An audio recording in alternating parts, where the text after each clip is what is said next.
오늘의 10분 말씀. 열왕기하 2장 15절부터 25절 말씀입니다. 앞부분에서 우리는 선지자의 사명이 엘리야에서 엘리사로 넘어간 것을 살펴봤습니다. 스승인 엘리야는 하늘로 올라갔지만 제자인 엘리사는 여전히 이 땅에 남아 하나님의 사명을 감당해야 했습니다.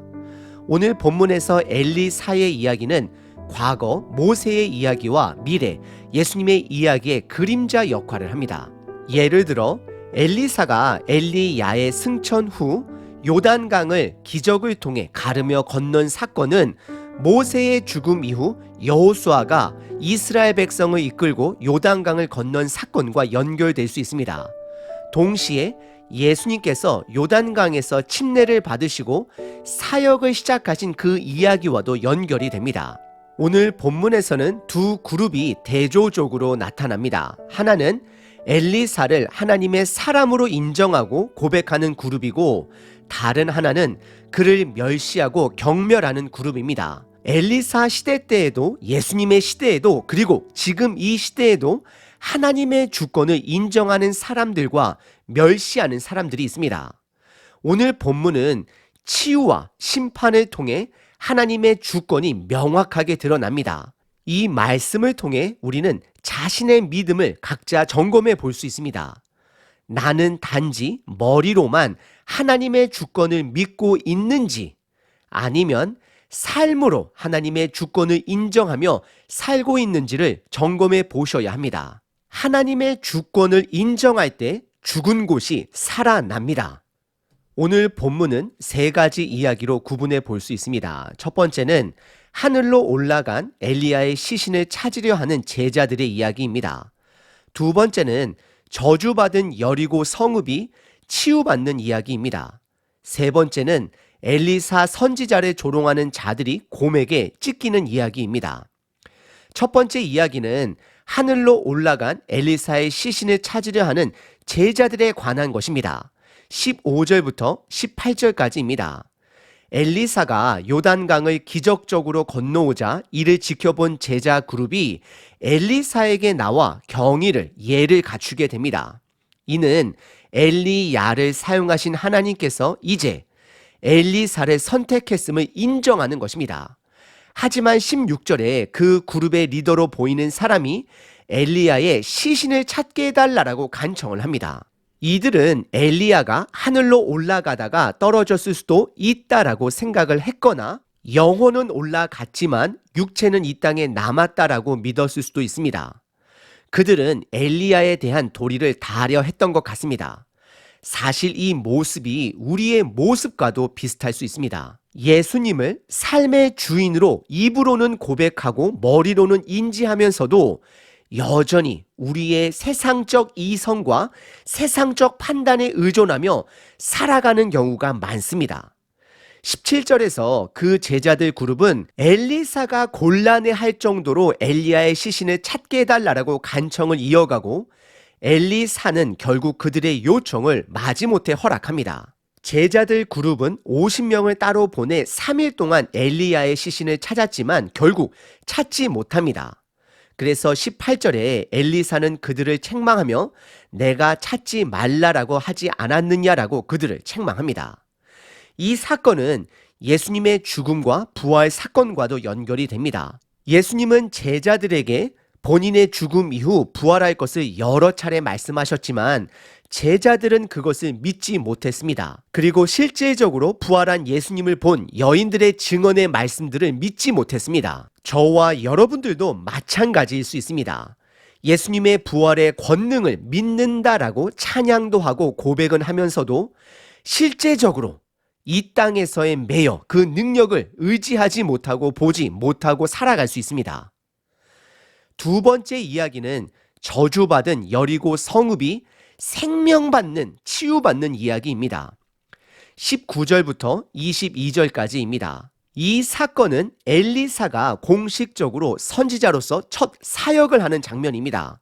여리고 성읍은 여호수아 시대에 하나님의 명령에 따라 무너진 성읍으로 그 이후 저주받은 곳으로 알려져 있습니다. 여호수아가 그 성을 재건하는 자는 저주받을 것이라고 선언했고, 실제로 히엘이라는 사람이 그 성을 재건하려다가 저주를 받았습니다. 이 사건의 핵심은 하나님이 엘리사를 통해 저주받은 그 죽은 땅을 생명의 땅으로 변화시키는 것입니다. 19절에 여리고 사람들이 엘리사에게 물이 오염되어 곡식과 열매가 맺지 못한다라고 고백을 합니다. 그러자 엘리사는 한 가지 명령을 하는데 새 그릇에 소금을 담아오라 명령합니다. 그리고 21절에 그 소금을 죽은 물 근원에 던집니다. 그리고 엘리사는 하나님의 말씀을 선포하며 그 물이 고쳐졌다라고 선언합니다. 22절에서 그 물은 엘리사의 말대로, 즉 하나님의 말씀의 능력으로 고쳐져 오늘까지 여리고는 중요한 오아시스로 남게 됨을 기록합니다. 이 사건은 출애굽기 15장에서 마라의 쓴물이 변한 사건과 연결이 되고, 광야에서 뱀에 물려 죽어가는 사람들이 노뱀을 보고 살아난 사건을 떠올리게 합니다. 우리는 여기서 소금에 집중하기보다는 본질에 집중해야 합니다. 소금은 그냥 단지 매개체입니다. 굳이 설명드리자면 레위기 2장에서 모든 소재물에 소금을 반드시 넣으라는 말씀과 연결해 볼 수도 있지만, 그 본질은 하나님께서 엘리사를 통해 명령하신 그 말씀에 순종했다라는 것입니다. 말씀에 순종하는 것이 본질이고 핵심입니다. 결국 이 모든 이야기는 예수님을 믿는 자들이 구원을 얻는 이야기로 귀결이 됩니다. 말씀에 따라 예수 그리스도를 나의 구세주로 받아들이고 그분의 말씀에 따라 살기로 결단하는 자들에게는 죽음에서 생명으로 옮겨지게 될 것입니다. 우리들의 삶에 말씀이 던져질 때 죽음이 생명으로 변하게 됩니다.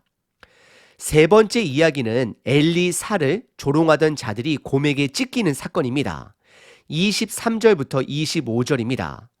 엘리사는 베델로 이동을 하는데, 베델은 솔로몬 이후 이스라엘이 북과 남으로 갈라졌을 때 북쪽의 왕 여로보암 왕이 금송아지 우상을 만들어 제사를 지내게 한 장소가 바로 베델입니다.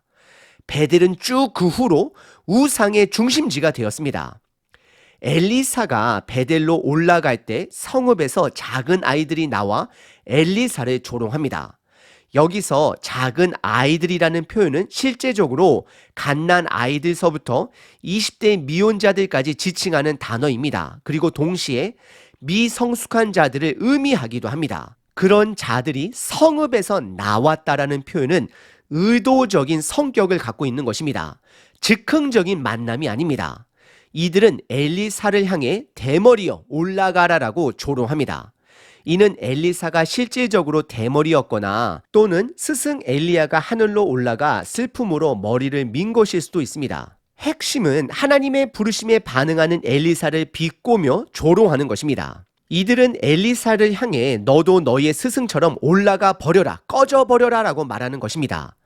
이 행동은 베델 성읍의 타락한 영적 상태를 대표적으로 보여주고 있는 것입니다. 그러자 암곰 2마리가 나와 42명들을 찢게 되고 몇몇은 도망을 가게 됩니다. 그리고 25절에서 엘리사는 갈멜산을 거쳐 사마리아로 돌아갑니다.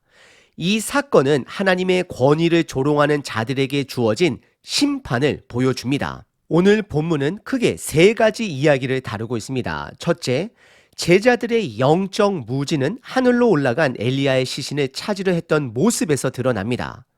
혹시 우리도 여전히 이 땅의 사고에 매여 하나님의 말씀을 온전히 믿지 못하고 있는 것은 아닌지 돌아보게 됩니다.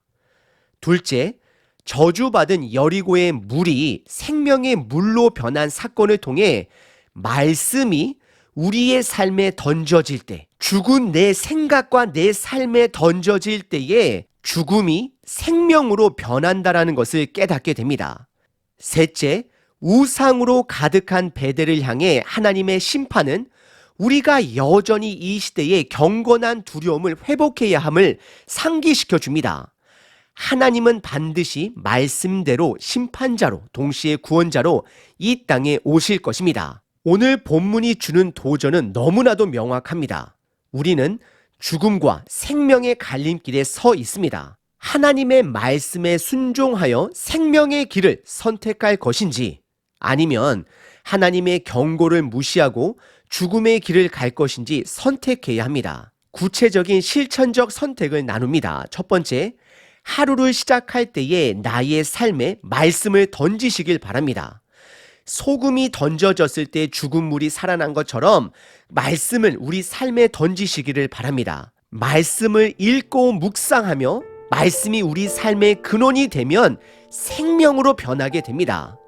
두 번째, 하나님 앞에 겸손히 나아가시길 바랍니다. 세상적인 판단으로 살아가는 자가 아니라 하나님의 권능을 의지하고 어떤 상황 속에서도 하나님 앞에 겸손히 나아가는 자세를 잃지 않기를 바랍니다. 셋째, 순종의 삶을 사셔야 합니다.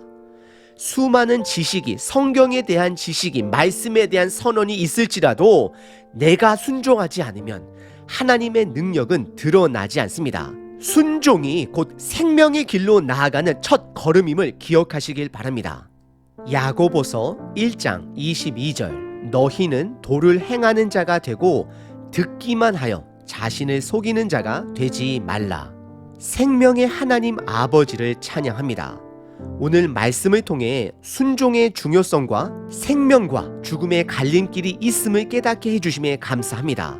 저주받은 여리고의 사람들이 하나님의 말씀에 순종하여 저주받은 땅을 생명의 땅으로 바꾼 것처럼 저희도 주님의 말씀에 순종하며 살아가게 하옵소서. 반면에 주님의 권위를 무시하여 심판을 받은 베델 사람처럼 우리들도 하나님의 말씀을 가볍게 여기지 않도록 경건한 두려움을 회복하는 자 되게 하옵소서.